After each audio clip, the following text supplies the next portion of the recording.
Bom dia pessoal, sejam bem-vindos a mais um Ipsos Talks da série Recalculando, o nosso 1º de abril. A gente tinha marcado para a semana passada, mas em função dos feriados a gente acabou postergando para esta semana. Um mês que promete ser marcado por muitas discussões sobre as horríveis fatalidades da pandemia, mas que não vai ofuscar algumas outras discussões de outros problemas sociais que a gente enfrenta, e sociais e corporativos, como, por exemplo, diversidade e inclusão. Então, a gente acha que a gente está com um tema muito relevante, que é nessa edição do Ipsos Talks, e, como sempre, a gente vai ter uma abertura que eu vou fazer. Eu sou Marcos Cagliari, o CEO da Ipsos aqui no Brasil, e vou dividir com vocês uma curadoria de alguns dos dados mais recentes sobre o tema, do nosso tracking que a gente faz, chama Ipsos Essentials, desde fevereiro do ano passado, portanto, já há mais de um ano de dados quinzenais, que a gente faz o levantamento em 28 países. Então, uma massa de dados muito interessante para entender o momento que a gente está vivendo, e eu vou contar um pouquinho sobre qual é o sentimento da população com relação à diversidade e inclusão. Depois a gente vai ter um vídeo da April Jeffries, que é a nossa presidente global de etnografia, vai falar, gravou um vídeo para a gente nos Estados Unidos, e a razão pela qual a gente fez um vídeo é para garantir que a gente vai ter legenda e que todo mundo possa entender. Ela vai falar sobre inclusão para crescimento, os benefícios de inclusão e diversidade, e depois a gente tem um painel bacanésimo de discussão com a Mafoane Odara, que é Business Partner regional de RH do Facebook, Frederico Silvério, gerente sênior de Marketing e Brand da Whirlpool, e a Luciana Obniski, que é gerente de curadoria aqui na Ipsos do Brasil, além de ser responsável por diversas iniciativas de diversidade nas pesquisas de mercado. Um baita painel, agradeço a vocês três por terem aceito o nosso convite, vai ser muito bacana. E a moderação do Diego Pagura, que é o Chief Client Officer da Ipsos no Brasil. Vamos lá. Vamos começar falando um pouquinho do momento em que a gente está hoje, com essas informações que eu comentei, que vem dos trackings da Ipsos realizados em 28 países. Não tem muita dúvida que o tema do momento certamente é a pandemia, mas há uma percepção muito clara de que uma das grandes consequências da pandemia tem sido a exposição, o escancaramento das desigualdades que a gente enfrenta em muitos dos países, certamente no Brasil e na América Latina, como a gente vai ver. E com esse contexto, passa a ter uma importância muito grande, não só quais são as consequências, né, os fatores de desigualdade e as consequências que ela impõe sobre a nossa sociedade em todos os seus aspectos, mas também qual que é o papel das empresas nesse contexto, já que a gente está vendo aí um momento de extrema desorganização das autoridades em praticamente todos os países. Bom, para isso eu vou dividir com vocês alguns dados. O primeiro deles é demonstrando o desempenho positivo na percepção das pessoas que as marcas e empresas têm gerado. A gente tem diversas informações como esta, por exemplo, em que os governos, as autoridades constituídas, oficiais, formais, elas são muito menos bem avaliadas do que as empresas. Nós falamos muito disso numa live anterior, que a gente chamou de O Fim das Marcas Covardes. Eu convido vocês que têm interesse de conhecer um pouco mais do papel do governo e do papel das empresas a buscar isso, deve estar disponível nas redes sociais aqui. Mas, em primeiro lugar, eu acho que essa constatação de que as empresas e as marcas têm sido muito bem percebidas, há uma percepção de um desempenho positivo delas na atuação da pandemia, na atuação social delas durante a pandemia.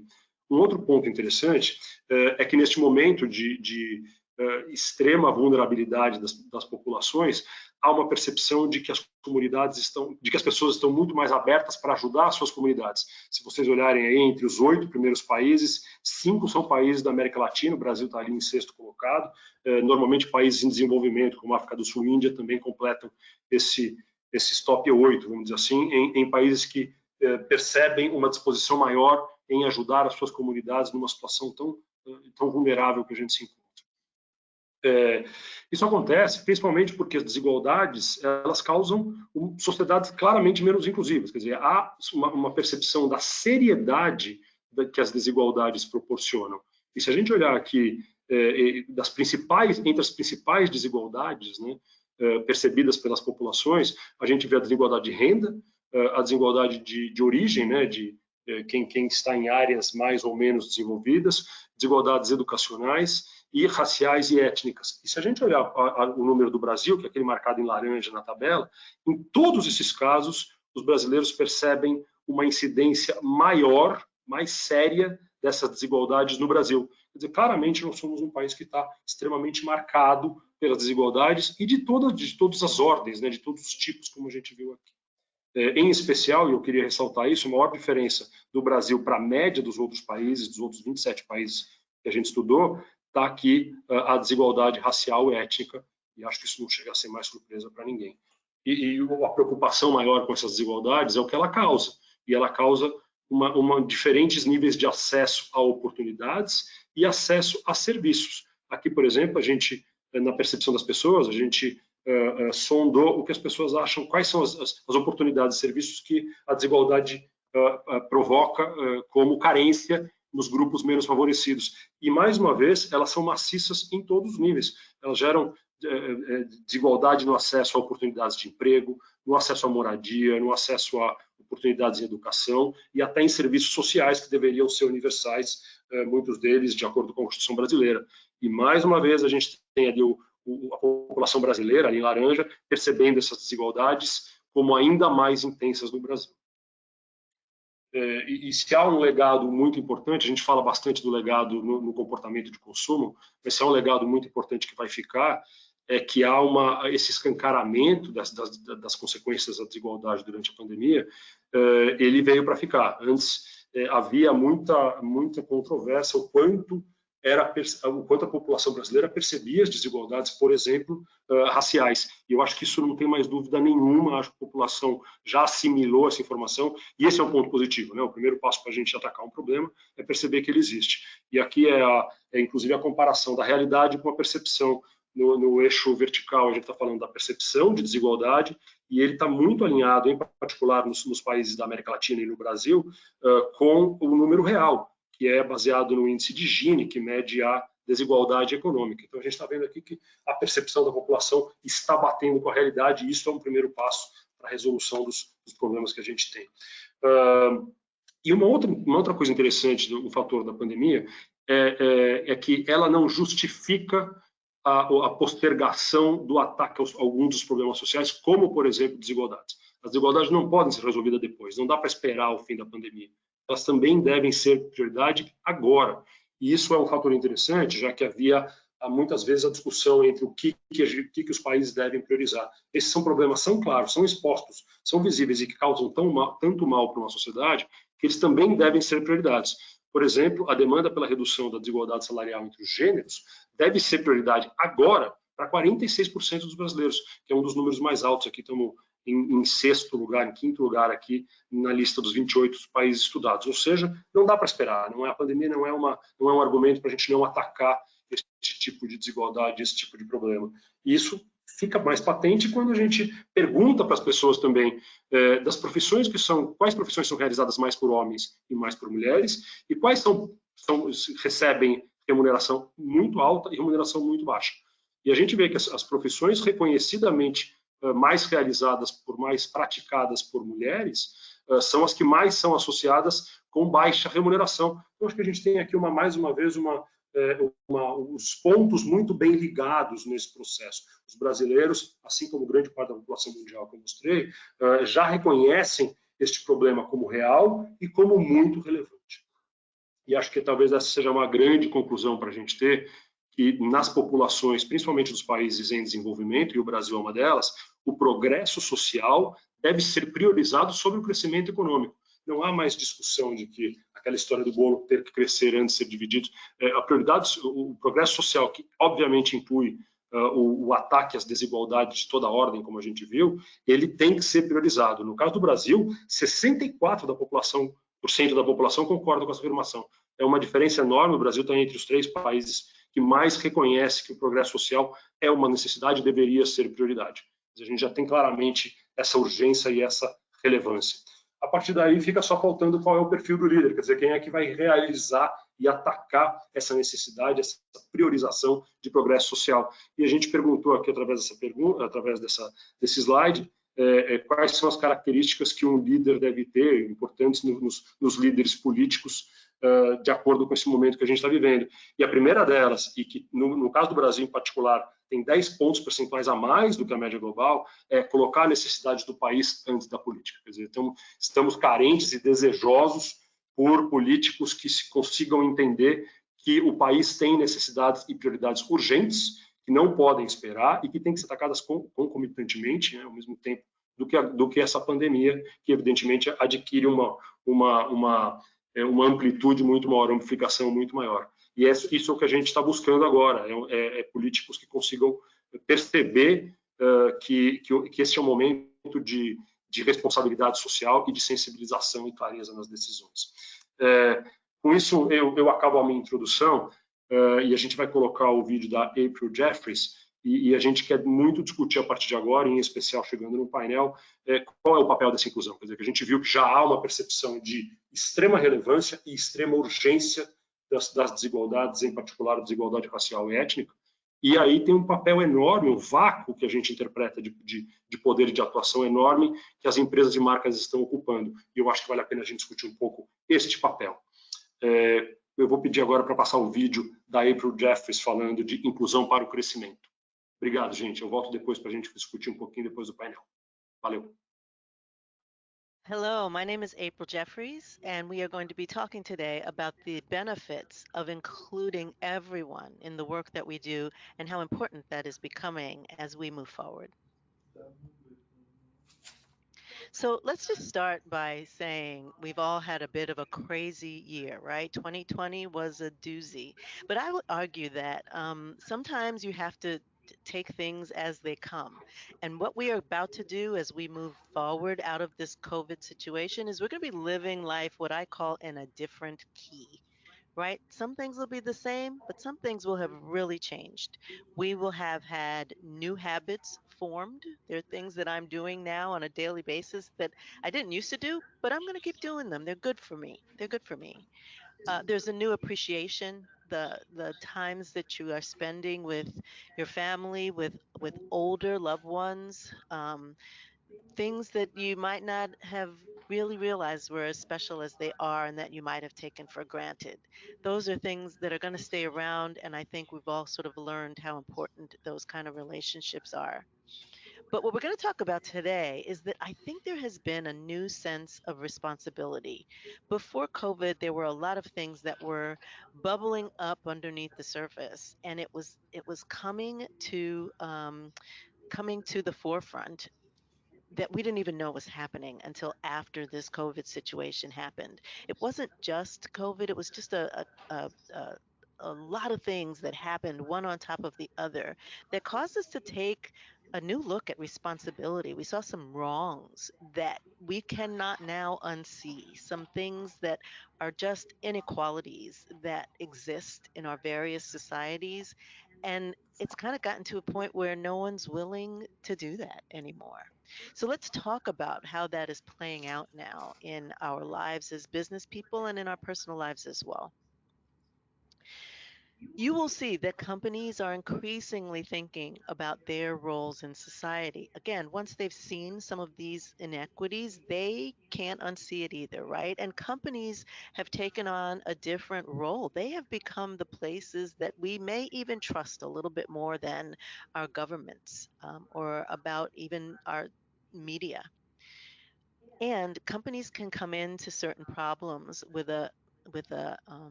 way and a sense of brandness that they can bring that others can't, right? Amazon can help solve a problem in a very different way than you or I could individually.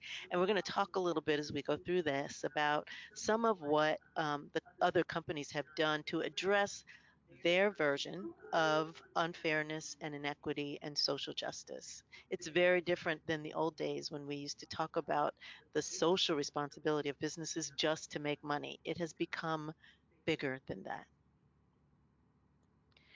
So let's talk about what people are looking at right now. 79% of the world wants the world to change significantly. 79% of the people that we have asked say they want the world to change significantly and become more sustainable, more equitable. They don't want things to return to the way they were before COVID. And we're seeing that brands have a role to play in making advancements in society on these issues. It's not just a nice to have. What brands have to contribute to this situation is expected these days. If you look at this, 57% somewhat or completely agree that it is appropriate for a brand to take a stance on equality. And of those people, 95% of them expect those brands to take a stand. So it is no longer just something to think about. It is something that is expected. So, we at Ipsos have really done a lot since this has started, and I know that I've been involved in many, many projects where our clients are struggling with exactly, what to do with this. What does equity really look like, and how do they contribute? What does it look like within their own organizations as well as outside of their organizations? Which of the social causes should they participate in, and which will really resonate without polarizing their current customer base, right? How can they develop a vision towards an equal world, and what does that look like? And then there's things just around predicting and mitigating when you offend somebody. How do I know what that looks like, and how do I ask the right kinds of questions so that I don't offend and that we can have conversations that sometimes may be difficult? Here's some other questions that brands have been struggling with. How do we create a vision of an anti-racist world by looking at our past, our present, and our future? What are some of the commonalities and differences between, different countries? Black communities in the US versus the UK versus Brazil, South Africa, they all have experienced some things differently, but some things quite the same. How can we better understand the affluent African Americans and Hispanics and the LGBTQ community? How are they different than those who aren't as affluent? And what are some of the biases and stereotypes that they have had to endure? And how do you demonstrate an authentic commitment to these diverse communities? Right. And I would argue the only way to do that is to immerse yourself in worlds that you may not necessarily know. The stakes, my friends, are high. There's a lot to be gained by doing this and doing it right, and there's a lot to be lost by not doing it and doing it wrong. So it pays to take the time to really understand what some of these tangential voices are saying. I will tell you that what we've seen is that people in our millennial generation, in our Gen Zers, those that are coming up are really starting to say, we see the world differently, and we respect companies and organizations that understand that we see the world differently. It's interesting. This particular picture was taken by someone who we had come in and speak to us about his. He's a wonderful photographer. He's actually based in the UK, but he did a lot of just observing throughout the protests that were happening. And one of the things that came forward very easily for him was that, you know what, this generation, this new group of people who will be buying our products and services are actually doing something. This generation of consumers and customers and people who we will be buying our services and products, they are very, very interested in seeing businesses take the right kind of stance when it comes to social justice. So what does inclusivity look like?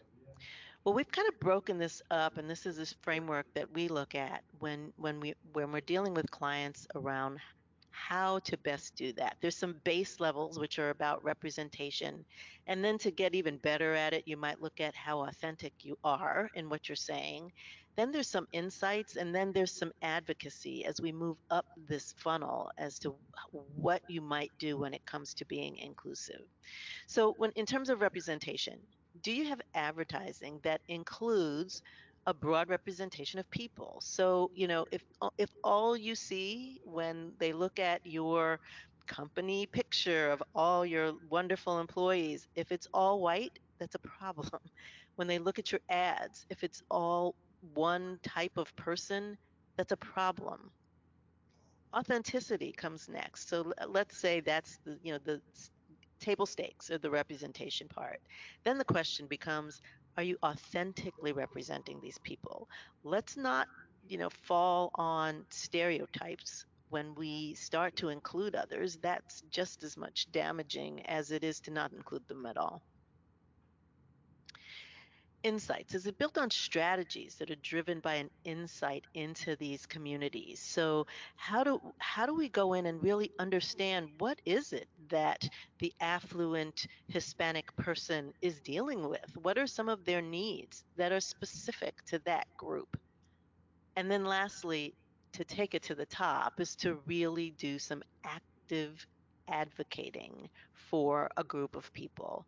Um, we must dismantle white supremacy. That's actually a project that I'm working on right now. That's a very strong stance. And by the way, it may mean alienating some people, but it may mean really making another group of people very happy. And so it's a strategic decision that you have to make if this is the kind of work you want to do.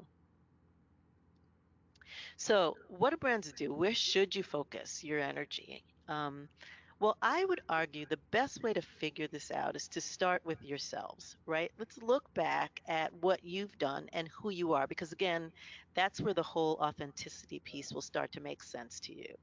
Who right now loves you? What kind of people love your brand? And are you okay with that? You might not be. Who doesn't like you? What kind of people won't touch you? Don't think that you represent who they are. And you need to really think about those two questions and have a deep conversation within your organization about whether this is something you're proud of or you want to change. I also think most businesses start with something that's good. We all begin this journey with something that was developed and thought about, an idea that was to solve someone else's problem. And if you can go back to what that was, where did it all begin? If you start there, you can start to think about, where do I want to put my energy in terms of who I want to help in the future? So look at your vision, look at your mission, look at your brand purpose. That'll give you hints towards the communities that make the most sense for you to step in and bring your resources to. And then let's do some deep thinking about, okay, what's the legacy I want to leave on this world? These are some of the things that are coming up that we saw within Ipsos as things that companies can start to really wrap their heads around. Health and wellness, mental illness has become a huge thing for us to think about after we've all been locked down for the past year, right? Human rights, we've talked about human rights and gender equality. I know that that is a really big issue in Latin America for sure. Inclusion and diversity, we've talked about, and then knowledge and education. Who has access to information, and is there a way that we can help make that more equitable?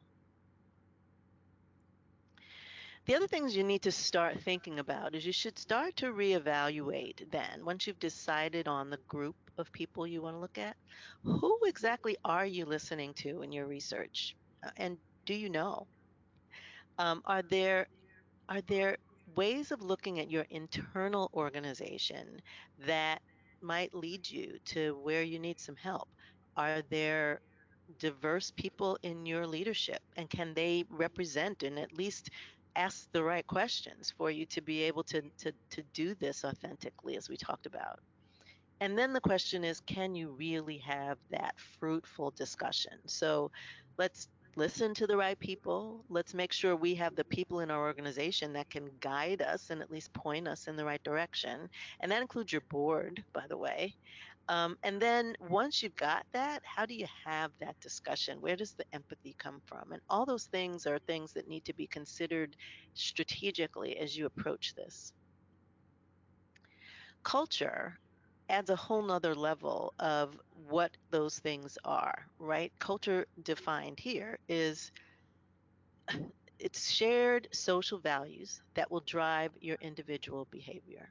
What's interesting about culture to me is we tend to think of it as countries have different cultures, but within a country, there's different cultures within that, right? Different people that are doing different things. The African American experience here in the US on the East Coast is very different than that same experience in the Midwest and that same experience out on the West Coast. So, and I suspect there's those kind of differences throughout many different countries that are geographically separated, but maybe within those geographies have a lot of different things going on. And what you need to be careful of is that you're conscious of biases within your culture. What are some of the things that you sort of grew up with that you're thinking about that may or may not be true, but don't let that cloud how you engage and ask the question so that you can come up with what is really truth. So each country, as I was saying, has its own unique history that I think will inform the reality of today. Yalitza was recently called to stand into Dior's presentation around women, right? They've got a whole thing where they are helping women educationally. They pay their tuition, their books, their all of the things that they need just to make sure that women, particularly underserved women, get to have an equal opportunity to their own potential within their communities. And she says, we don't have to deny our origins. We don't have to deny who we are in order to be accepted by society. And in fact, she goes on to say that society now needs to start understanding the diversity of different people and how we participate within it. In Brazil, and some work that I've done there, there's some things going on there around black and brown, even within brown communities. Who's darker? Who's lighter? Is that good? Is that bad? These are all things that are a result of the history of these places that, we need to at least be aware of as we start to answer and ask some of these questions. This we've talked about, but this is about how in different countries, the statements about the gender pay gap are answered very differently, right? In India versus Sweden, right? Is it fake news or is it truth? 39% of the people in LATAM say it is the truth. So what does that mean? And how do we then identify the issues that mean the most in our various societies? I would argue that most inequalities start with something that's usually a lie, right? It starts with some kind of hierarchy that we have been told, and we kind of buy into that, right? White people are smarter than Black people. Brown people are um, don't work as hard as, I don't know, lighter brown people. There's all kinds of things that are baked into our view of the world, sometimes in ways we don't even know. So, one of the things we've done is sort of map out, are these things conscious or are they unconscious?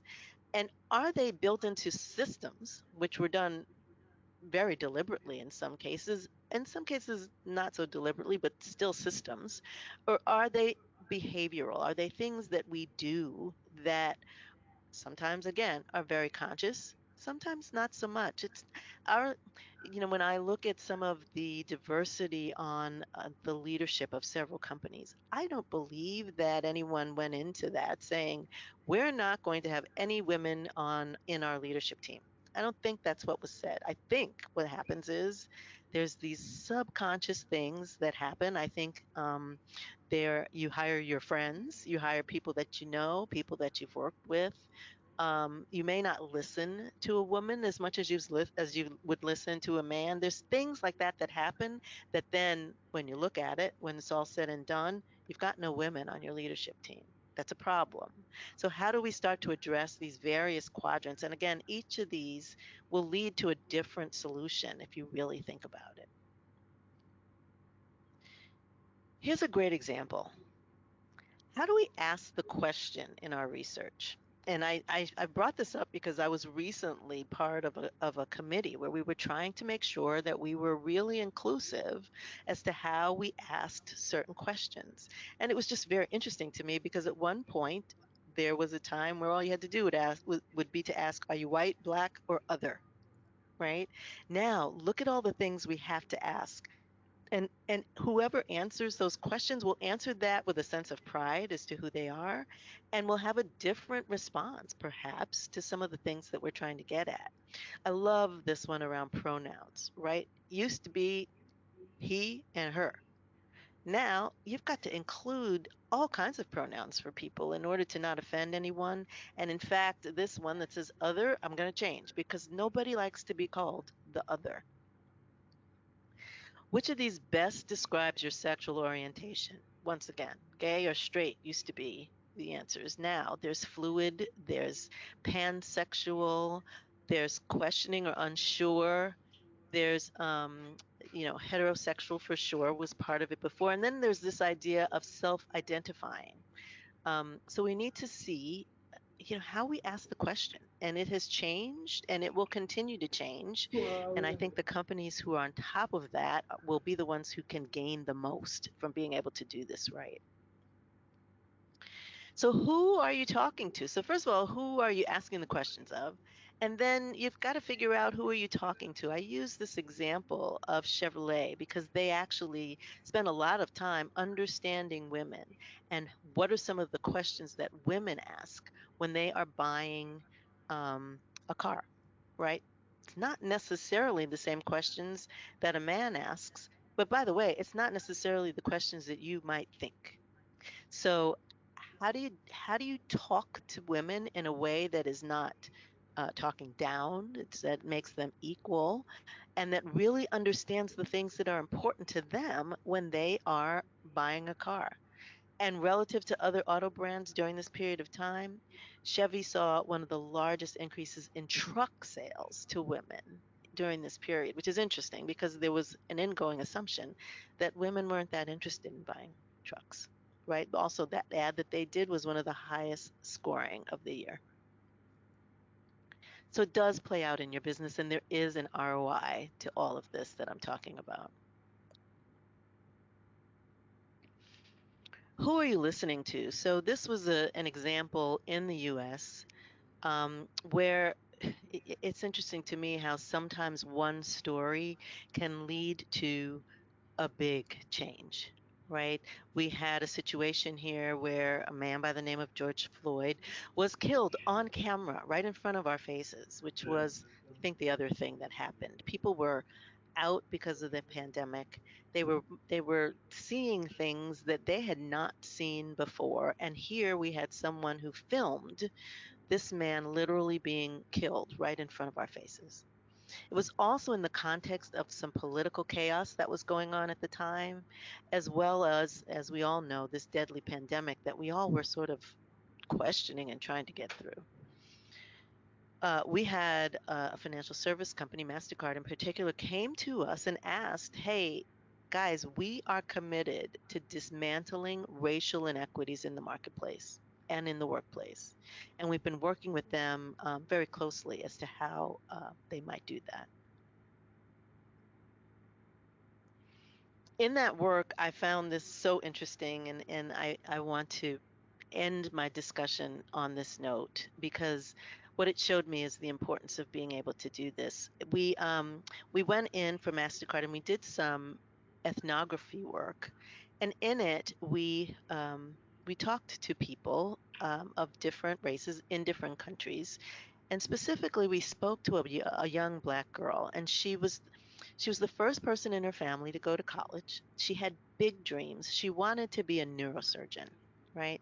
But because she was part of that community here in the US, where there were all kinds of biases around that and what that means and who she could be and who she should be and what she should be dreaming, she ended up going to this predominantly white school. But when she was there, she felt very alone. She was the only, which happens a lot. She was unsupported, and it just became too much. It became a lot for her to do that. So she gave up her dream, and she felt like she couldn't fight the system anymore. Now she's fine. She stopped taking that particular class. She changed her major to psychology. But let's face it, what she encountered during that time changed the course of her life. And I just question, is there a way that we as business people can help to ensure that we don't lose another Black woman neurosurgeon who could have been something very different than what she is based on things that we just didn't really have the notion or the ability or the inclination to inquire about and to support. So with that, I thank you. And I'm very happy to help with anything that you're doing to help with this inclusivity and diversity initiative that we've been working on.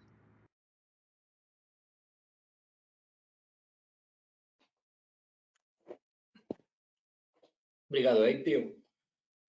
Se estão nos ouvindo aí, obrigado, Marcos, também por essa fantástica introdução. Eu vou, enquanto eu peço aí para Mafó, Frege e Lu se incorporarem já ao nosso painel de discussão, eu lembro para todos vocês aí na plateia, na nossa audiência de hoje, que é muito importante para a gente receber as perguntas de vocês, para a gente abordar tanto ao longo do painel, quanto no finalzinho do painel com o Q&A, onde a gente vai convidar o Marcos também para se juntar a nós. Vocês podem fazer isso tanto através da plataforma web, quanto do aplicativo, vocês estão no celular, no computador, onde for. Você tem ali uma caixinha para vocês colocarem as perguntas. As perguntas chegam só para nós, tá? É não uma pergunta que fica pública para todo mundo. A gente recebe as perguntas aqui, já tem algumas. E aí vocês vão postando, no final a gente vai pegando algumas e respondendo as que não dá para responder ao longo do dia, a gente faz uma abordagem depois com vocês também para não deixar nada sem responder. Bom, agora a gente está todo mundo, bom dia, Mafô, bom dia, Lu, bom dia, Frege. Bom Vocês dia. Estão bem? Bom dia. Esse friozinho em São Paulo hoje, mas nossa, um tema assim sensacional para debater com vocês três.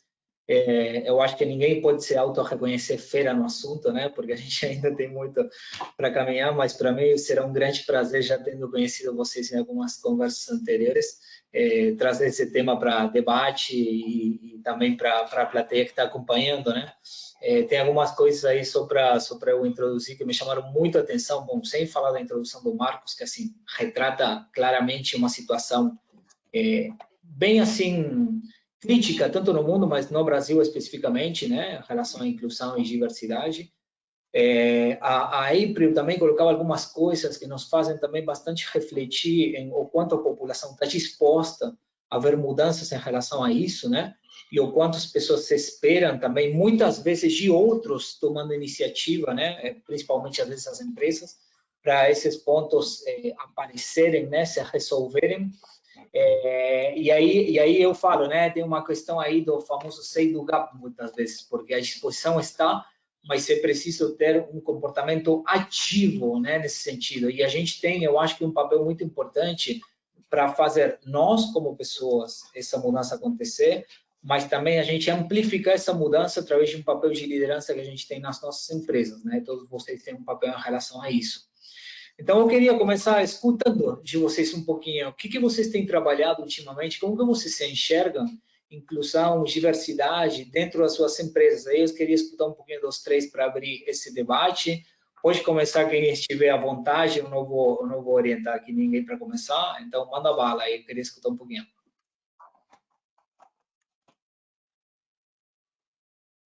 Frege. Tá bom, vou começar aqui então. Primeiro, bom dia, gente. Sou Fred, trabalho na Whirlpool com marketing. E eu acho que assim, a primeira coisa, antes de eu começar a falar um pouco sobre a empresa, é que vendo as apresentações que a gente viu agora, dá vontade de parar slide a slide para discutir, né? Eu acho que tem muitos assuntos que a gente viu ali e que a gente até pensa, cara, vai ter muito pouco tempo para a gente discutir esses assuntos agora na mesa redonda, de tão vasto que é o tema hoje, né? Falando especificamente de como a gente trata o tema na empresa, e principalmente eu sendo uma voz dentro de marketing, então eu tenho a liderança de diversidade dentro do grupo de marketing, eu acho que tem algumas coisas que são bastante importantes para conectar. Acho que primeiro de tudo é o papel da marca, né? E muitas vezes o que a gente vê é o discurso que não combina com aquilo que a gente vive na empresa. Então, acho que antes da gente ter esse discurso e mostrar e tentar se conectar com uma realidade do mundo que é muito importante, o principal é que a gente seja verdadeiro com aquilo que a gente vive dentro dos valores da nossa empresa. Então, assim, quando a gente fala do trabalho de diversidade, principalmente aqui falando do grupo de marketing, eu acho que tem todo um trabalho que é muito importante, que é um trabalho de base, que é um trabalho para que todo o nosso time seja pró-diversidade. E por que eu falo pró-diversidade? Porque hoje, ainda a realidade das empresas, ela ainda é bastante diferente da realidade social do nosso país. Então, quando a gente vê o grupo de pessoas que trabalha nas áreas de grandes empresas, a gente ainda vê uma baixa inclusão, baixa diversidade. Então, acho que o primeiro passo é ter um grupo que seja pró-diversidade, porque a gente sabe que são pessoas que não têm um local de fala específico para cada um desses temas que a gente acabou de ver.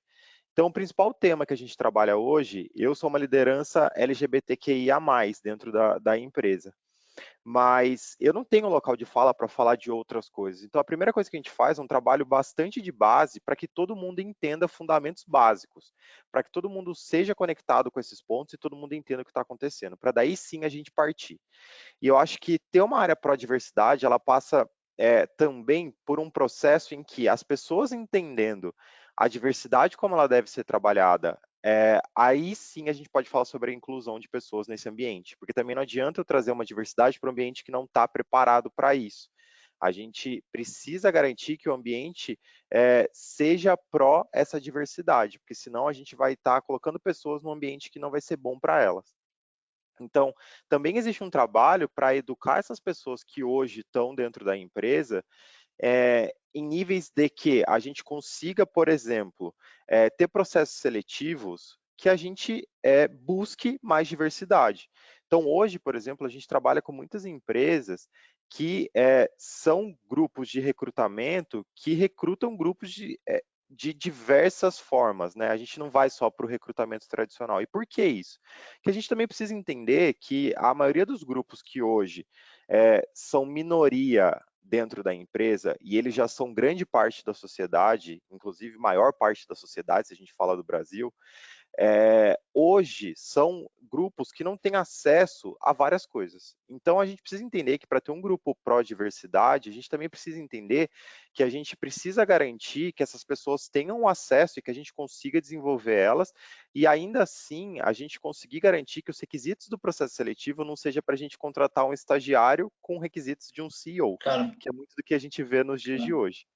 Então, assim, eu acho que tem um trabalho bastante importante que a gente faz antes de falar sobre um posicionamento de marca que traga a diversidade, e obviamente, sim, a gente tem que tomar cuidado com os pontos básicos que a gente viu na apresentação, como, por exemplo, ter uma representatividade de grupo dentro do que a gente fala de campanha, ter uma representatividade de pensamentos, a gente tem que pensar sobre tudo isso, e obviamente a gente tem que ser zeloso e cuidadoso com isso, e a gente precisa garantir que as pessoas se sintam representadas, mas ao mesmo tempo levantar uma bandeira é uma coisa que tem que ser muito verdadeira, e a gente precisa garantir que o grupo internamente esteja preparado e o grupo internamente reflita essa realidade que a gente quer transmitir para a sociedade.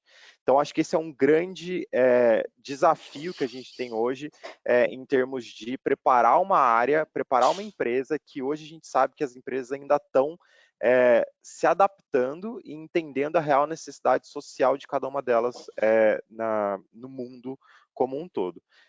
Eu acho que esse é o grande overview que eu tenho para dizer assim. Eu acho que a gente pode trabalhar alguns assuntos. Não, muito bom. Eu acho que o que você fala tem a ver com autenticidade e transparência, né? Também, ou seja, um trabalho que vai desde dentro para fora. Né?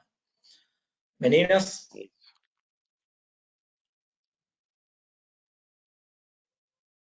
Tá bom, vamos lá.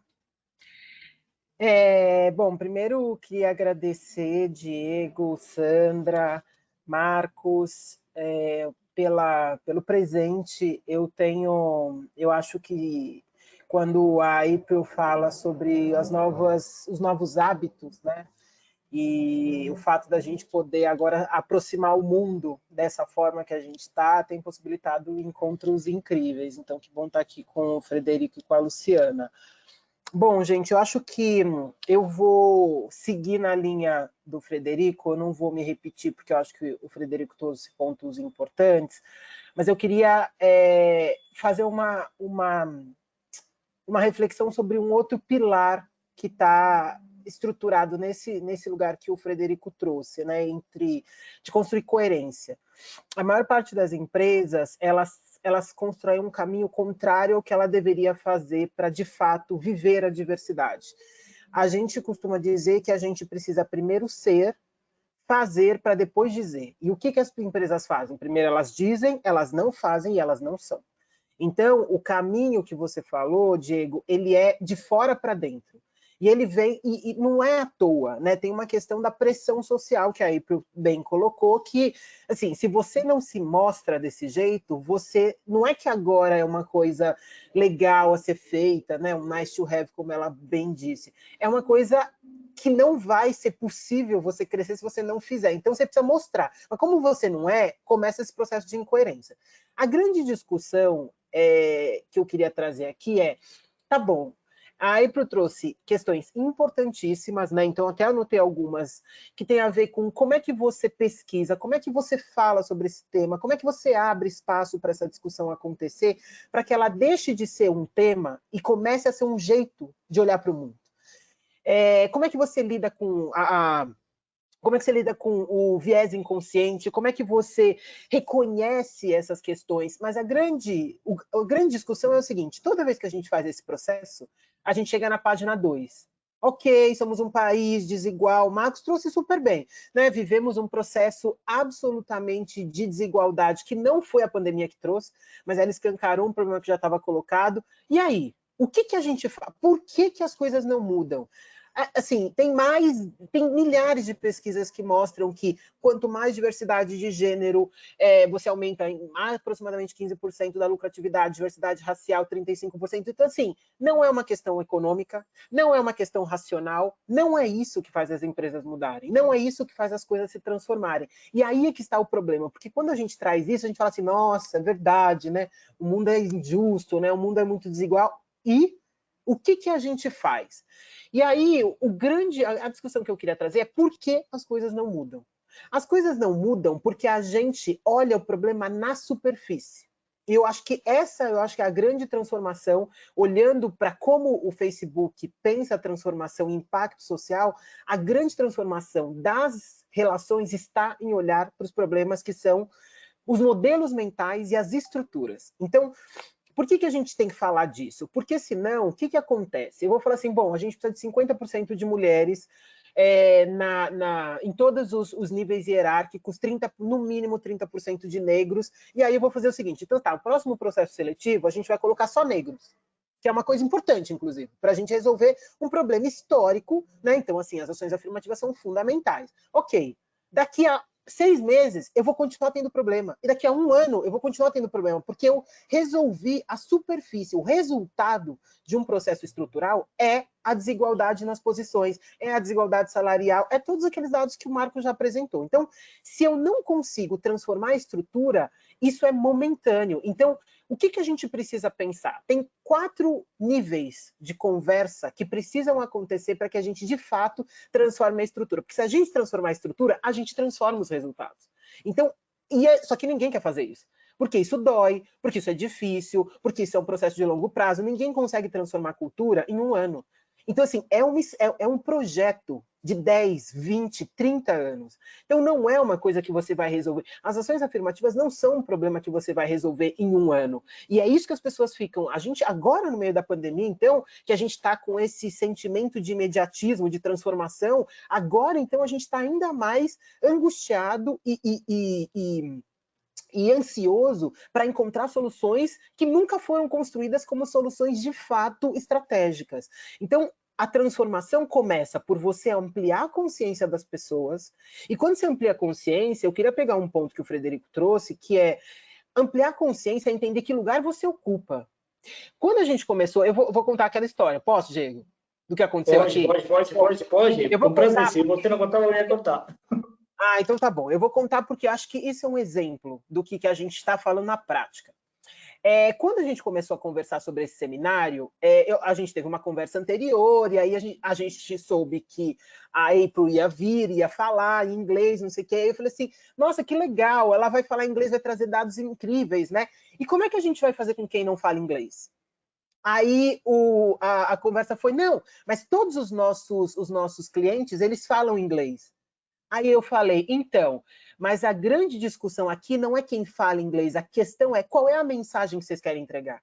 A mensagem é, esse processo é para todo mundo? Se ele é para todo mundo, eu preciso construir um processo que é para todo mundo. E aí eu fiquei super feliz de chegar aqui hoje, a gente não se falou mais, e eu falei, bom, vamos ver como é que a gente resolve esse problema, e eu fico super feliz que é isso. E qual foi a resposta, né? Qual foi a solução?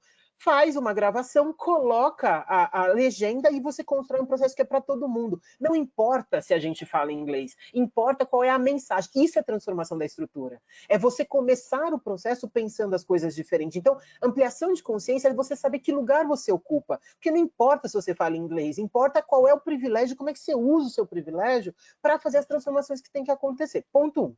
Segundo ponto importante, que comportamentos você reconhece?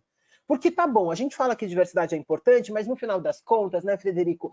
Não, mas a gente tem que vender mais. Se a gente está vendendo mais sem ter que ficar pensando nessas coisas aí, de transformação, problema social, vamos seguir a vida aí que tá tudo certo, né? Assim, qual é o comportamento que você reforça? Eu trabalhava com o enfrentamento da violência e contra as mulheres. E quando a gente começou a fazer uma formação com os policiais da Bahia, foi um processo muito interessante, porque a polícia da Bahia era uma das mais violentas do Brasil, né? Só perdia para São Paulo, continua sendo uma polícia violenta, enfim. E aí eles começaram, dentro dos policiais, a reconhecer outros comportamentos que não atirar, matar.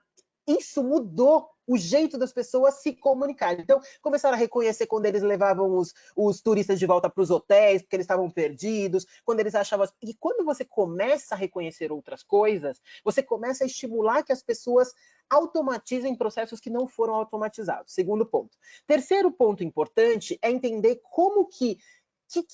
quais são as institucionalidades que você coloca para ajudar as pessoas a entender que isso é o centro do nosso negócio. As pessoas são o centro do nosso negócio. Se elas são o centro, a gente precisa mostrar isso. Como é que você mostra isso? Com políticas muito claras, por exemplo, de que assédio, a gente não aceita assédio. Mas o que você faz? Você tem um programa específico? Você tem uma política clara dizendo que você não aceita assédio, discriminação, que você vai punir exemplarmente, que você vai construir programas educacionais? Você tem isso institucionalizado? Você institucionalizou, por exemplo, o que ela falou que é fundamental. Assim, já vou até soltar aqui para vocês que a gente vai começar um processo para discutir isso, uma aliança pelo cuidado. Isso sempre foi, eu sou psicóloga, eu sempre soube que isso era uma questão. Agora a pandemia só, de novo, né, escancarou um problema. Vamos construir um processo para entender que cuidar do bem-estar das pessoas não é um nice to have? Se você não tiver pessoas bem, você não consegue pensar transformações. E por último, como que isso se reflete nos nossos produtos? Não interessa se você faz um chip de computador, se você faz um carro ou se você faz uma bolacha. Se você não tem as pessoas no centro, você não consegue transformar. Acho que é isso. Muito bom, nossa, muito bom e super conectado, né? Também tudo que a gente está vendo é uma grande reflexão para mim que surge, ou seja, novamente aqui a gente parece que só consegue trabalhar com KPIs, né? E isso aqui não se trata de KPIs, não se trata de colocar cota, né? De colocar esse tipo de coisa. Cota, não, então a gente garante através de cota. Não é isso, ou seja, é muito mais estrutural realmente que uma cota, como você falou, a gente resolve talvez no curto prazo. Mas a gente aqui tá falando, a gente aprendeu a segmentar a humanidade há séculos, a segmentar, de fato. E hoje a questão que a gente está trazendo a gente tem que olhar para o indivíduo em particular. Não tem uma segmentação. Cada um é específico, especial, tem particularidades. E isso não faz uma pessoa melhor ou pior que outra, né?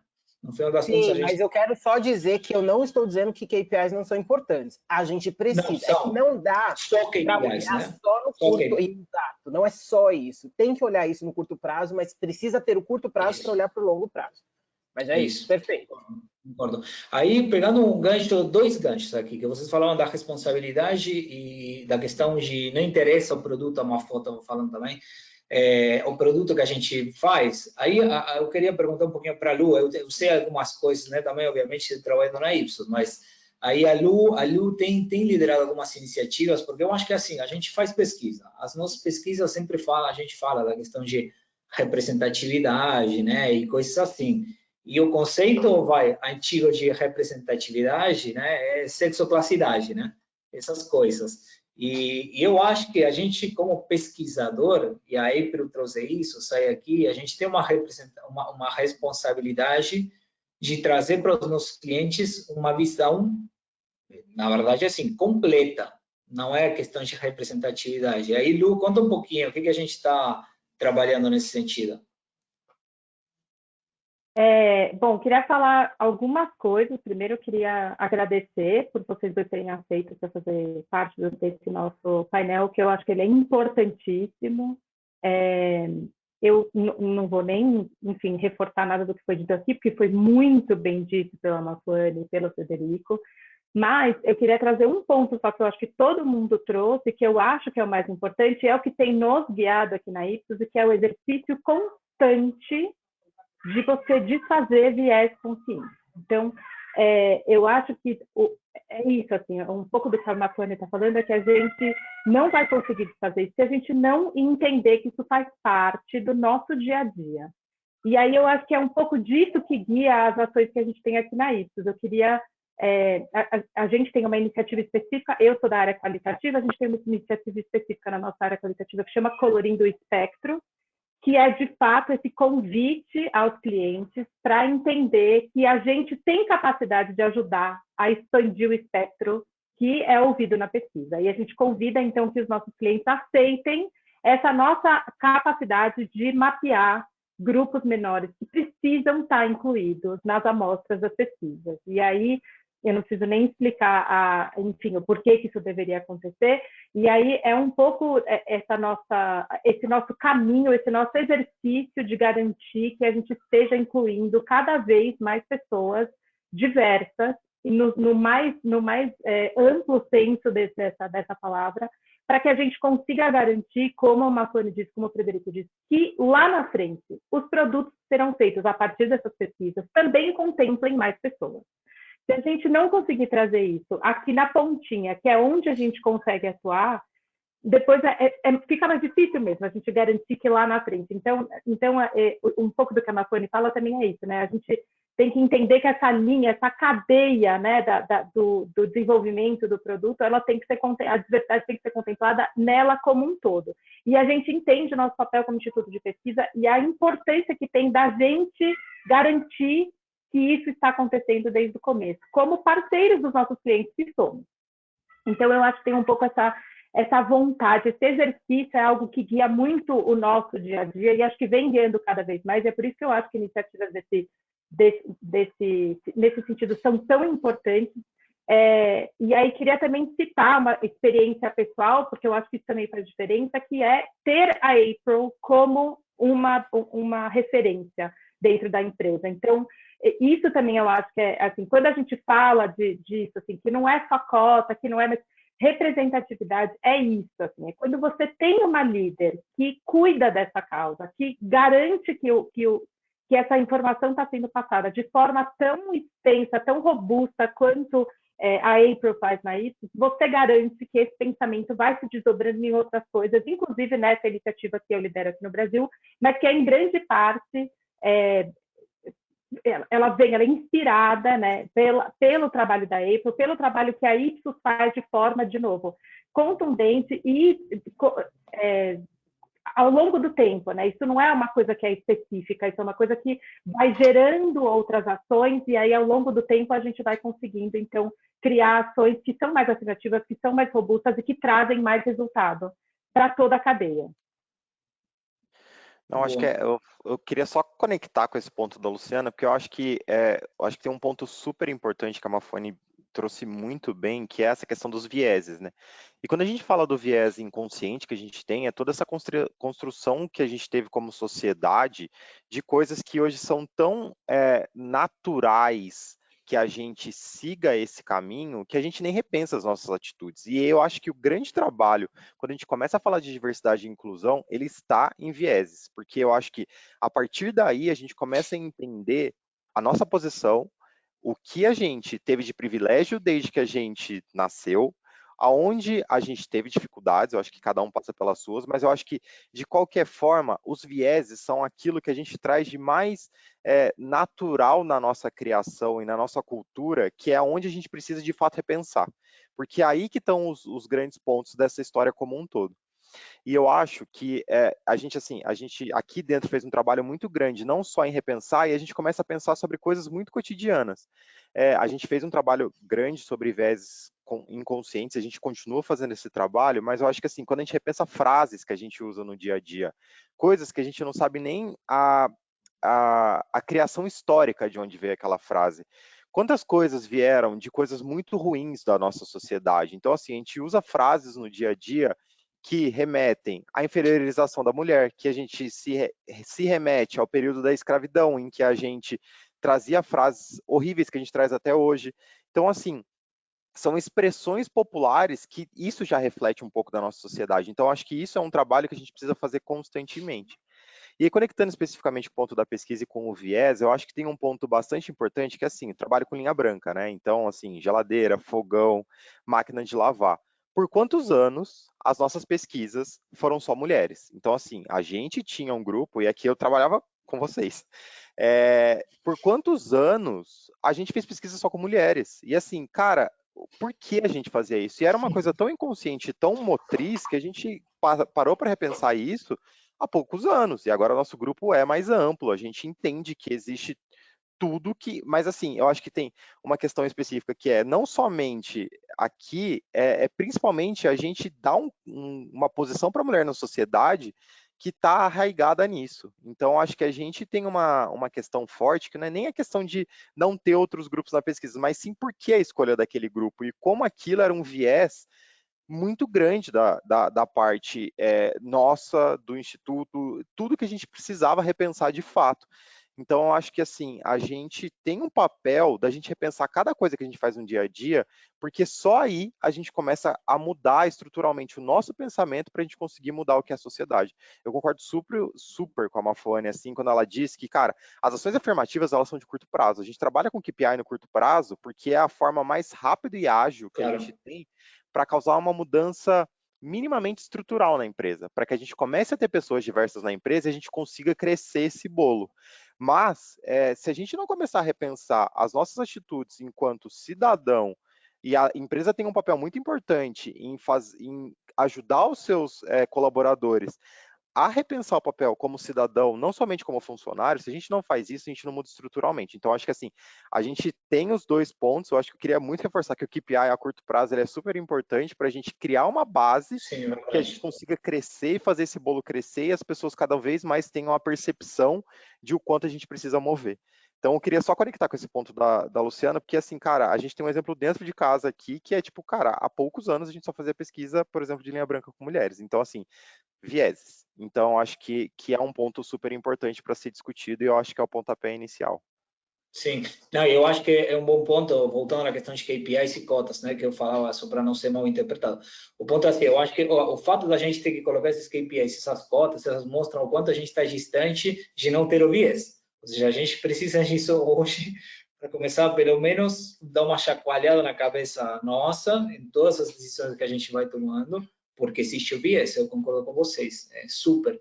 Tem uma pergunta aqui da plateia que eu queria só aqui colocar, e daqui a pouco a gente também vai chamar o Marcos, sobre o quanto esse tema, né? Ou seja, indo muito para mídia, com comunicações nas empresas também e tudo, ele corre um risco, não é de virar moda, né? Mas quase como virar uma expectativa muito alta, uma falsa expectativa em relação ao que está se fazendo. Tipo, muito barulho, mas de fato ainda não acontece nada. Quanto que isso pode ser um risco e como que a gente trabalha para que as coisas andem juntas? Eu acho que o desafio é difícil, mas é uma das perguntas aqui que se fazem aqui na audiência.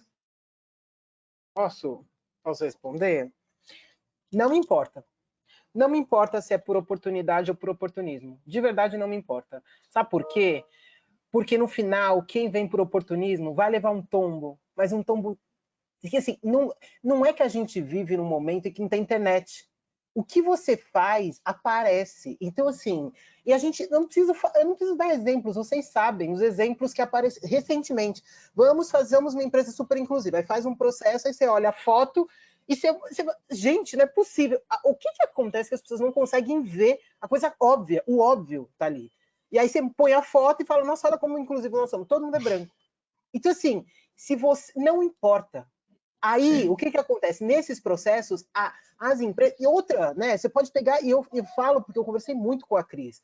A Cristina do Nubank, quando aconteceu o processo com o Nubank, eles foram muito rápidos. Muito rápidos. Então, assim, não tem problema você errar. O problema é o tempo que você demora para acertar. E o que o Nubank fez é incrível, extraordinário. O que eles estão fazendo agora em relação às ações afirmativas é um exemplo de quão incrível pode ser um processo doloroso de você perceber um erro que você comete. Tá tudo certo. A gente vai errar. E isso eu acho que é outra coisa importante. Tá tudo bem, gente. Ninguém vai acertar 100%, porque a gente não sabe fazer. E não adianta você ter as fórmulas. Cada empresa tem um jeito de fazer. Eu acompanho várias empresas, vários processos. E toda vez que eu vejo, não existe uma fórmula. Então você precisa... Por isso que é importante o trabalho de pesquisa, por isso que é importante você entender a cultura interna, porque assim, você cria uma fórmula que não funciona para as empresas, porque tem empresa que está no -1, tem empresa que está no 5, tem empresa que está no 9, tem empresa... Então assim, é errado? Não, eu acho que as empresas que estão no 9 para chegar no 10 estão mais perto do que a gente gostaria, mas elas puxam a fila para aquelas que não estão. Então, tá tudo certo, gente. Assim, eu acho que também a gente precisa ser um pouco mais gentil, agora, muito responsável com o tamanho que a gente tem. Eu tenho 2 filhos pequenos, né? Então, sempre dou exemplos de criança, porque eu adoro os desenhos, que eu acho que de verdade as coisas importantes a gente aprende até os 6. E aí, eu gosto desses exemplos, que eu acho que o tio Ben, do Homem-Aranha, ele fala uma coisa importante. Ele diz, grandes poderes trazem grandes responsabilidades. É isso. Assim, se você é grande, você tem que ter a responsabilidade do tamanho que você tem. Ponto. Então, assim, isso vai ser às vezes você vai ser de graça, você vai abrir caminho para outras empresas, mas assim, é isso. Tem um nível que é individual, que é indelegável. Tem um segundo nível, que é como grupo, o que a gente faz? E como companhia, qual é o legado que a gente vai deixar? Então, o que a gente tem que fazer escolhas aqui é que legado a gente está querendo deixar para a sociedade de transformação. Nós fizemos um contrato social. Todas as empresas estabelecem um contrato, que isso que você colocou, poxa, 79% das pessoas dizem que o mundo precisa mudar e 95% das pessoas acreditam que assim, as empresas têm que fazer isso, não é uma escolha. Então, façamos isso. Esse é o nosso, sim, quanto essa é a mais nossa melhor. responsabilidade. Sim, sim. Bom, eu vou aproveitar agora para convidar o Marcos. O Marcos está por aí. A gente tem mais alguns minutinhos aí. Nossa, tem uma participação aqui da plateia sensacional. Obrigado, pessoal, também por todas as perguntas que vão colocando. Eu não quero voltar, não, Diego. Eu quero ficar ouvindo. Então, você pode ficar ouvindo com a câmera. Não, mentira. Se quiser. Mas é que tem uma pergunta aqui que eu queria aproveitar de ter te chamado, né? Que é uma pergunta aqui da audiência, né? De um dos nossos clientes bem próximos. Eu não posso falar o nome aqui porque eu não tenho autorização, mas aí que fala assim, como podemos garantir, é uma pergunta de pesquisa mesmo, como podemos garantir diversidade, e aí inclusão, diversidade, né, em toda a cadeia de pesquisa, campo, recrutamento, etc. Eu acho que se a gente extrapola isso também para uma web, para uma Facebook, a gente fala do processo de produtivo, ou comercial, ou o que for, né, e tudo, mas como que a gente faz para conseguir amplificar esse senso de diversidade, garantir talvez uma palavra também que a gente está longe, mas para ajudar a contribuir para que essa cadeia inteira seja diversa? Eu vou falar 2 frases aqui que eu entendo disso muito menos do que a Lu, até queria ouvir ela depois, tá, Lu? Que lidera a iniciativa, uma das iniciativas que a gente tem na Ipsos. Mas, antes de mais nada, primeiro, isso é muito difícil. Achei que o exemplo que o Federico deu foi sensacional. Assim, a gente tem uma porção de coisas pré-concebidas que acabam multiplicando estereótipos que há muito tempo não necessariamente são verdadeiros. Então, o primeiro ponto é isso, questionar sempre. Por outro lado, a pesquisa que busca uma representatividade global, quer dizer, de todas as pessoas de todo o Brasil, seja regional, seja de idade, seja de renda, seja de etnia, ela é inviável, ela não é prática. Então, o que eu acho que a gente precisa é ter o máximo de puder ter, mas através de fórmulas inovadoras. Quer dizer, não dá mais para a gente ter, vamos garantir 5%, até porque isso deixa de ser tão relevante no que a gente está falando aqui. A gente está falando de respeitar as individualidades. Quer dizer, a opinião de uma pessoa, ela tem que ser ouvida e ela não é menos necessariamente relevante do que a opinião de 90% da população. Quer dizer, esse tipo de compreensão é muito diferente do que a gente está acostumado em pesquisa quantitativa. Então, eu acho que tem um exercício de autocrítica nosso, como instituto, que está lá sempre falando das grandes percentuais, e eu, inclusive, fiz na minha introdução esse tipo de abordagem, que obviamente é relevante, mas ele não necessariamente ele é inclusivo. Esse é o primeiro comentário que eu queria falar. Lu, se você quiser complementar o que a gente faz, por exemplo, no Colorinho do Espectro, que eu acho que é um jeito da gente não necessariamente buscar representatividade dos grandes números, mas representar a inclusão. Então, o que a gente tem feito, e eu acho que vai um pouco do que a gente já tem falado aqui, mas eu acho que é sempre importante a gente refazer, né, e repetir, é que, assim, primeiro, o exercício. Então, a gente tem um exercício interno que a gente tem feito cada vez mais de garantir representatividade e o Colorindo Espectro, que é a nossa iniciativa, é exatamente isso. Admitir o viés, e eu acho que admitir o viés, como o Frederico disse, está dentro do instituto, está dentro do cliente, e a gente tem que se disponibilizar a isso. Então, existe uma disponibilização, como a Mafone disse, que é individual, mas também é do grupo. Então, admitir que em algum momento a gente entrou no automático, e esse automático tem um viés. E assim, a gente vai ter que trabalhar para fazer isso. Não vai acontecer naturalmente, não vai acontecer de forma rápida também. E eu acho que tem uma coisa da gente entender também o recorte de quando a gente está falando com uma audiência específica. Então, por exemplo, eu sou líder de curadoria, tendências e futurismo, então eu lido com um recorte de pessoas que, por exemplo, às vezes, em alguns recrutamentos, não faz mais sentido a gente perguntar, até porque na pesquisa as coisas são autodeclaradas, então não faz mais sentido a gente perguntar o gênero. Então, a gente consegue garantir que a gente está ouvindo mais do que só pessoas binárias, de uma forma mais ampla, esse recorte eu garanto, obviamente, tendo certeza de que eu estou ouvindo pessoas que não se encaixam necessariamente só em homem e mulher, mas que a gente está procurando um espectro maior de pessoas. Então, como eu trabalho na área qualitativa e como eu trabalho com recortes muito específicos, eu consigo garantir isso de forma mais simples. E aí, acho que até por isso eu acabei criando a iniciativa do Colorindo Espectro, para que a gente ajude e que a gente use essa nossa especialidade e essa nossa capacidade de enxergar esses outros grupos em outras áreas da pesquisa. Então, é exatamente isso. A iniciativa, ela não é algo obrigatório, mas a gente usa da nossa inteligência como pesquisador para garantir que a gente está oferecendo para a empresa, né, para os nossos clientes, uma amostragem maior. Então, vou explicar de uma forma prática para ficar um pouco mais tangível isso que a gente está fazendo. Então, por exemplo, se alguma empresa, vou até usar o exemplo do Frederico, chega para a gente e diz, eu quero fazer uma pesquisa sobre moda feminina.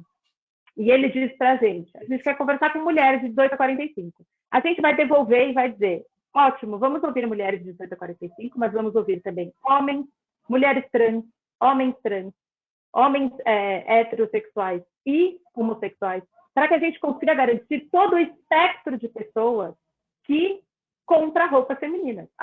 Hoje, quando a gente diz, eu quero saber sobre roupas femininas, a gente não está simplesmente falando com mulheres cis. Esse pensamento tem que mudar. E é nesse momento que a gente tenta trazer um pouco da nossa especialidade para garantir que a gente vai conseguir entregar o que esse cliente precisa saber. Porque, às vezes, é aquela tal história. A gente precisa mudar a pergunta, porque, às vezes, a gente não está fazendo a pergunta certa. Então, não é a resposta que está vindo errada, é a pergunta que está sendo feita de forma errada. E aí, eu acho que é o nosso papel como Instituto de Pesquisa garantir que a gente também está fazendo esse exercício de repensar se a gente está fazendo as perguntas certas. Então, é um pouco disso, é dessa forma que a gente tem trabalhado na Ipsos para garantir que quando chegar lá no fim, a gente fez a pergunta certa aqui no começo. Sim, eu gostei também de uma, eu acho que esse é o impacto, né, na cadeia toda, no final das contas, porque aí essa questão que vocês trazem muito, todos falaram disso, da gente meio que tentar tirar essas estruturas, esses vieses, primeiro reconhecer esse viés antes de tomar qualquer decisão, parece ser importantíssimo.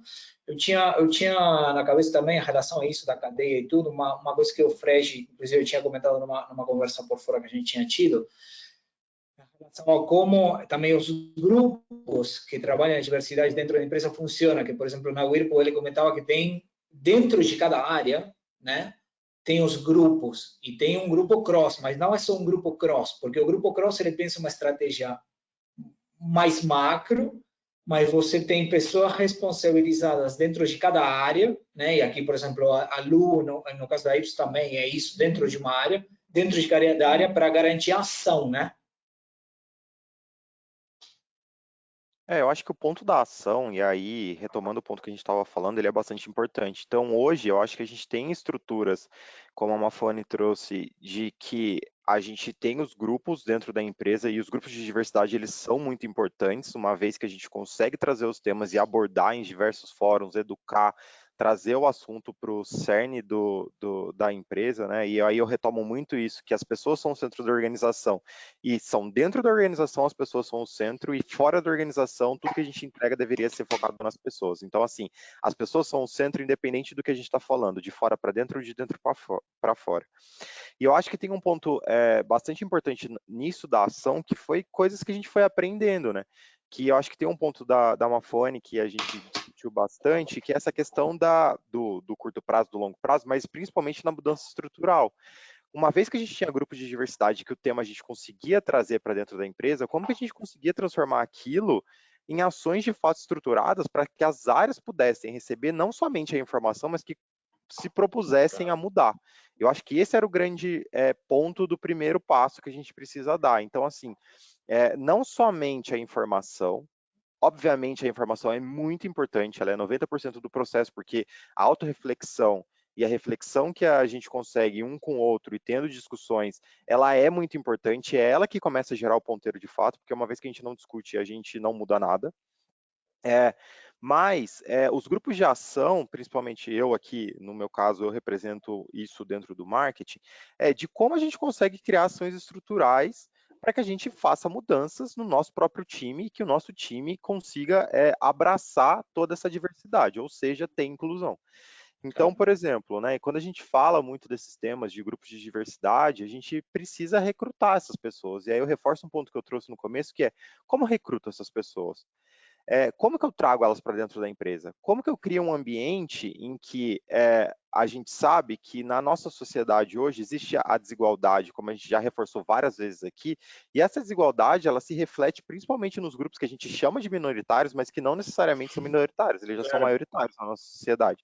Então, assim, como que a gente reflete, traz uma pessoa para um ambiente teoricamente fechado, e a gente garante que essa pessoa vai ser inclusa nesse ambiente. Então, assim, eu acho que tem todo um processo de não só recrutar e derrubar barreiras de recrutamento, que para mim o principal problema está aí, porque os vieses trazem para a gente coisas que, cara, a gente recruta de uma forma que não necessariamente é a ideal, e como que a gente cria esse ambiente dentro. Então, assim, os grupos de ação, eles servem muito mais para a gente conseguir garantir que essas iniciativas, que todo esse pensamento que a gente gera na empresa consiga se transformar numa realidade e que a gente garanta um pace disso, né, para a gente não parar na página 2, como disse a Mafone aqui. Então, né, eu acho que é importante ter sempre esse reforço. Sim, não, aí a gente está quase no final, mas eu não queria perder também o gancho ali para uma das perguntas também que aparecem da audiência também. Aí eu queria escutar também a Mafoi, o Frege, aí caso também Marcos e Lu quiserem contribuir, mas de perguntas também básicas nesse nível de ação, né? Porque a gente também pode falar muitas coisas estratégicas, como você falou, a informação, conscientização e tudo, mas do ponto de vista de ação, por exemplo, pergunta muito simples aqui de alguém da audiência: como vocês estão lidando com a inclusão de profissionais de faixa etária acima dos 49? Né? E aí a gente tem tudo que você falou, em relação a como a gente recruta, como a gente às vezes pensa em minorias, e não é minorias, a gente chama de uma coisa e não é. Então, nesse caso, sei lá, vocês têm alguma coisa para falar com pessoas de 49 mais, por exemplo? Tem alguma coisa que a gente possa falar para a pessoa aí da plateia que fez a pergunta? Eu acho que esse é um tema, o etarismo, ele é tanto para mais 50 a mais, quanto os mais jovens, assim. Ele é uma questão, ele é mais um do que a gente chama de determinantes sociais que não eram parte da nossa realidade, porque nós não éramos uma população que envelhecia. Então, assim, não tem nenhum... acho que o que eu diria é que essa discussão ela é mais jovem do que as outras discussões, até porque é isso, nós agora somos uma população que envelhece, então a gente está olhando para isso, e é óbvio, os outros determinantes sociais também estão inclusos nesse, então se você é uma mulher mais velha, negra, a sua chance de voltar ao mercado de trabalho é infinitamente menor, então é mais um dos componentes, mais um dos pontos, assim como a questão a questão religiosa, que a April até trouxe, que também não era uma discussão, mas que cada vez mais se torna um componente importante para a gente entender a cultura, aquilo que constrói as nossas narrativas, porque no final das contas, quando eu estava no Instituto Avon, antes de vir para o Facebook, e a gente, em 2019, nós fizemos uma pesquisa, como conversar com quem pensa muito diferente de você. E foi muito interessante, porque no final das contas, assim, tem vários insights muito legais da pesquisa, mas no final das contas, o que pega são as narrativas. É da onde você começa a fazer uma conversa. Porque a gente concorda com 90%. Não interessa se você é de esquerda, de direita, se você é mais velho, se você é mais novo. O problema é que a gente começa a conversa pelos 10% que a gente discorda. A chance disso dar certo é nula.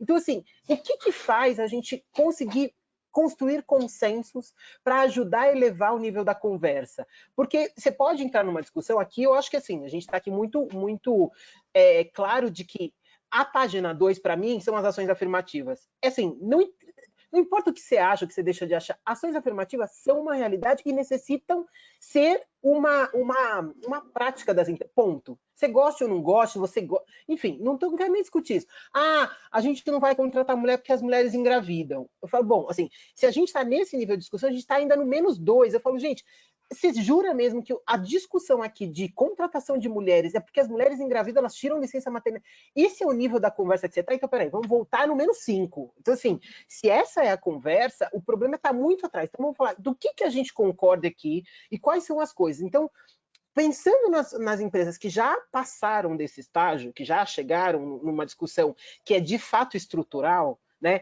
para conseguir fazer, essa conversa sobre a narrativa é o que vai fazer a diferença. Porque não se trata de colocar mulheres versus homens, brancos versus negros.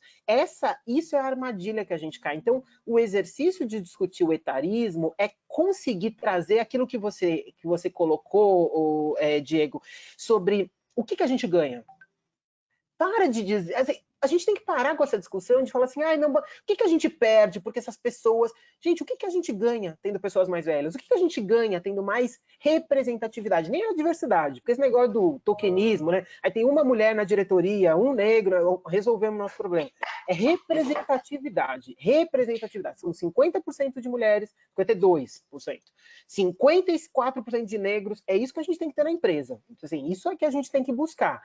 Então, o exercício da discussão é o mesmo, assim, de novo, por que a gente não faz? O que está por trás dessa nossa resistência de falar sobre esses temas? E é isso que vai ajudar a gente a mudar a estrutura. Muito bom.